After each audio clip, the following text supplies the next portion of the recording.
मैं financial inclusion Uttar Pradesh में देखता हूँ और आगरा में बेसिकली मेरा बेस लोकेशन आगरा है। आज की मुलाकात में हम आपके साथ सभी बैंकों के बैंक मित्र कैसे बनते हैं, क्या उनके लाभ हैं और फाइनेंशियल ट्रांजैक्शन का क्या आजकल क्या चल रहा है और आपका बैंक बीसी बनने के क्या-क्या आपको लाभ मिलते हैं। उसके बारे में हम आज की मुलाकात में वन टू वन सब डिस्क्रिप्शन करेंगे।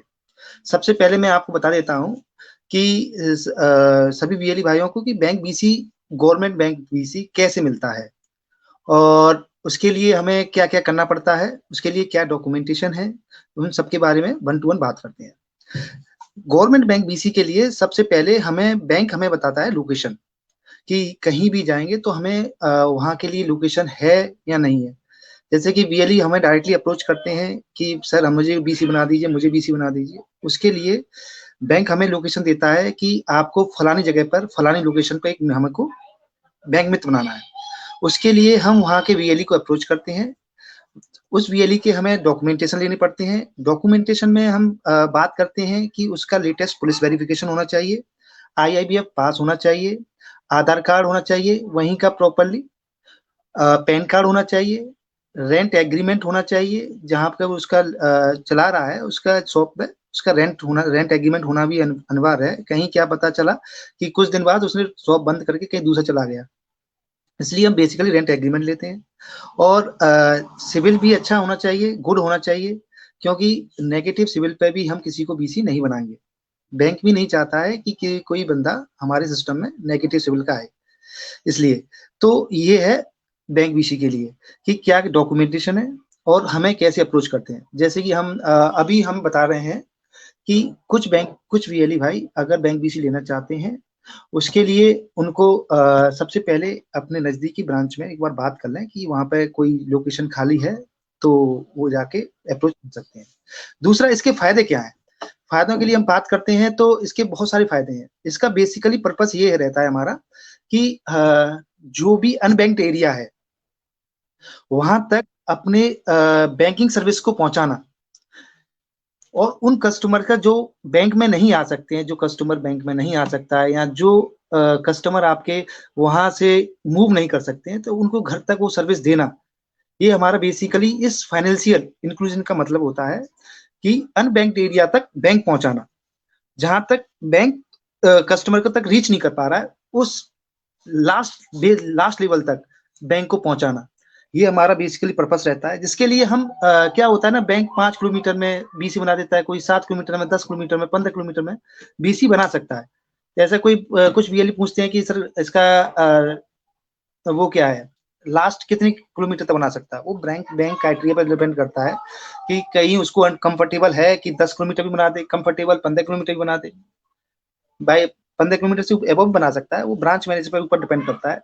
उसमें सीएससी हमारा कोई रूल नहीं होता है कि हमें इतनी लोकेशन पर बनवाना ही है कि हमारा कोई बीएलई 20 किलोमीटर दूरी पर है तो उसको हम बीसी बना दें, क्योंकि अगर हम उसको बीसी बना देंगे तो उसको कैश लाने ले जाने में दिक्कत है, कहीं बाहरी अनवांटेड एक्टिविटीज हो जाए कुछ, इसके लिए हम इतनी दूरी का भी नहीं बनाते।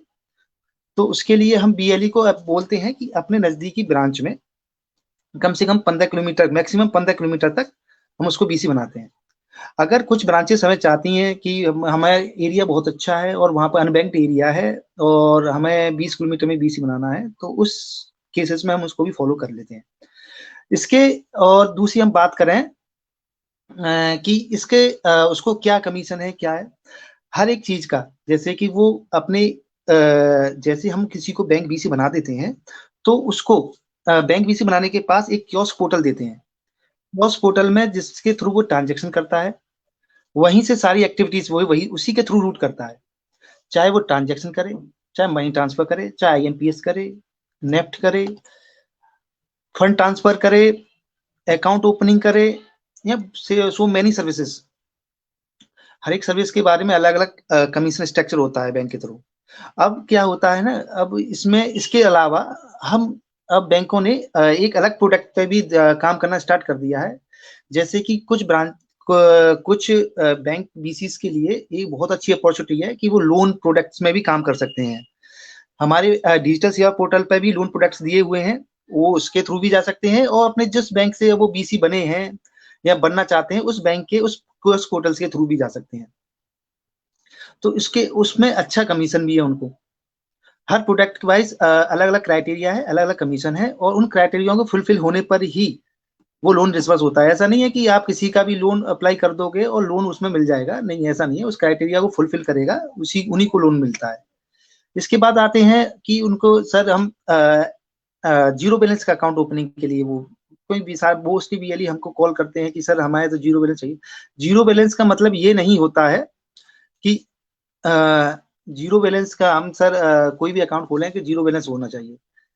जीरो बैलेंस का मतलब होता है कि आप कभी भी खाते में उस खाते का इस्तेमाल करें, उसमें बैलेंस रखें। अगर उसमें सारा बैलेंस आपको कोई भी कहते हैं आवश्यक कार्य पड़ गया और तो उसमें से सारा पैसा निकालने पर कोई चार्ज नहीं कटता है, तो उसको जीरो बैलेंस खाता कहते हैं। ऐसा नहीं कि आप अपने खाते में जीरो बैलेंस ही रख रहे हो कि मोदी जी 15 लाख रुपए डालेंगे तो उसके लिए वेट कर रहे हैं, नहीं, ये रॉन्ग है। आपको अपने खाते को सुचारू चलाना है, उसमें पैसे रखने हैं। जीरो बैलेंस का मतलब ये होता है कि आप उसमें कोई भी आवश्यक कार्य पड़ा जिसके कारण आपको सारा पैसा निकालना पड़ा, तो वो सारा पैसा आप निकाल सकते हैं। और जो नॉर्मल सेविंग खाते हैं तो उनमें भी निकाल सकते हैं, तो उसका कोई चार्ज नहीं करता है। तो उस केसेस में आपको इस जीरो बैलेंस खाता होता है। जैसे कि हम अपनी अभी एक्सिस बैंक में भी 500 रुपए से खाता लेके आ रहे हैं, तो जो हमारे एक्सिस बैंक के बीसी हैं तो वो भी ये इसके लिए भी बेफिक्र रहे कि सर हमें जीरो बैलेंस का खाता चाहिए, कि हमारा खाता सर हमें एक्सिस बैंक गवर्नमेंट बैंक का बीसी चाहिए कि इसमें अकाउंट ओपनिंग नहीं है, वो भी इसके लिए बेफिक्र है। उसमें भी हम जल्द ही एक्सिस बैंक में 500 रुपीज से मिनिमम 500 रुपीज से खाता खोलना स्टार्ट कर देंगे। ठीक है, तो वो भी एज गवर्नमेंट बैंक की तरह ही है कि उसमें भी कैश डिपॉजिट है, विड्रॉल है, बैलेंस क्वारी है, मनी स्टेटमेंट है, सब कुछ सर्विस दे रहे हैं। और उसका भी जो भी प्रक्रिया है वो भी हमने आपके साथ शेयर की हुई है, सभी बीएलई भाइयों के साथ व्हाट्सएप के थ्रू, मेल के थ्रू या ब्रॉडकास्ट के थ्रू, सबके साथ हमने शेयर की हुई है।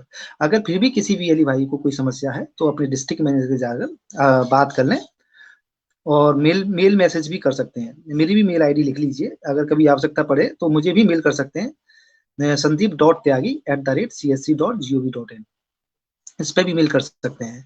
दूसरा हम अब बात करते हैं कि गवर्नमेंट बैंक में जैसे बीसी बनने के बाद उनको क्या क्या फॉलो करना चाहिए। मैं सभी बीएलई भाइयों से रिक्वेस्ट है कि कभी भी मैनुअल रिसिप्ट का इस्तेमाल ना करें।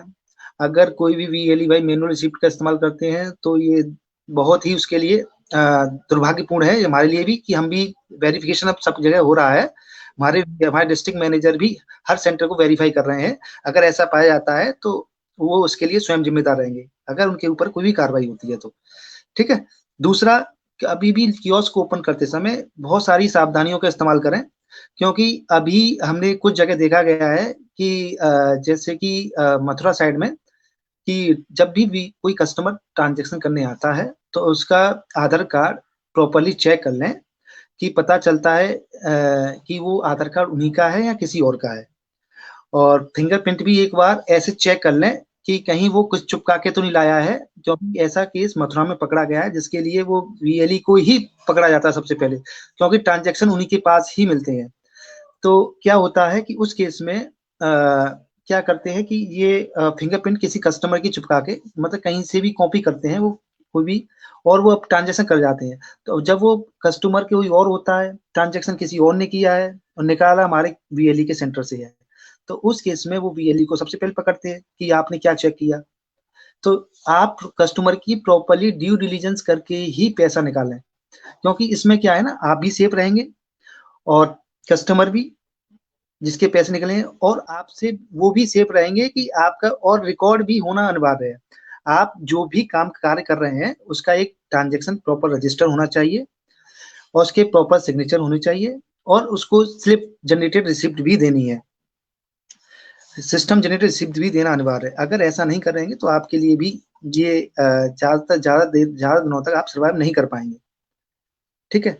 दूसरा, हम देखा गया है विजिट के समय हमें भी कुछ सेंटर्स में मिला है कि ये कोई भी प्रकार की गलतियां ना करें, क्योंकि जैसे कि कुछ लोग मैनुअल स्लिप दे देते हैं, तो वो मैनुअल स्लिप भी नहीं देनी है। हाँ, तीसरी चीज हमें इस पे भी ध्यान रखना है कि कभी भी कोई ट्रांजेक्शन करें तो 100 के मल्टीपल्स में निकालें।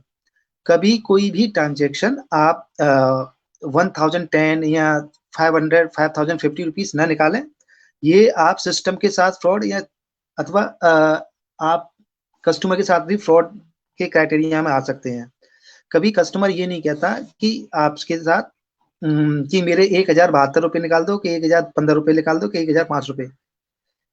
हमेशा 100 के मल्टीपल में ही आपको पैसा निकालना है। अगर ऐसा केस आते हैं तो हम उनका कोड तत्काल प्रभाव से निष्क्रिय कर देंगे। उसमें आपका इफ वर्ड नहीं चलेगा। ठीक है। इसी के साथ अगर आपके कोई भी समस्या आती है तो आप मुझे मेल कर सकते हैं, मैसेज कर सकते हैं, या कुछ भी कर सकते हैं आपके। ठीक है, धन्यवाद।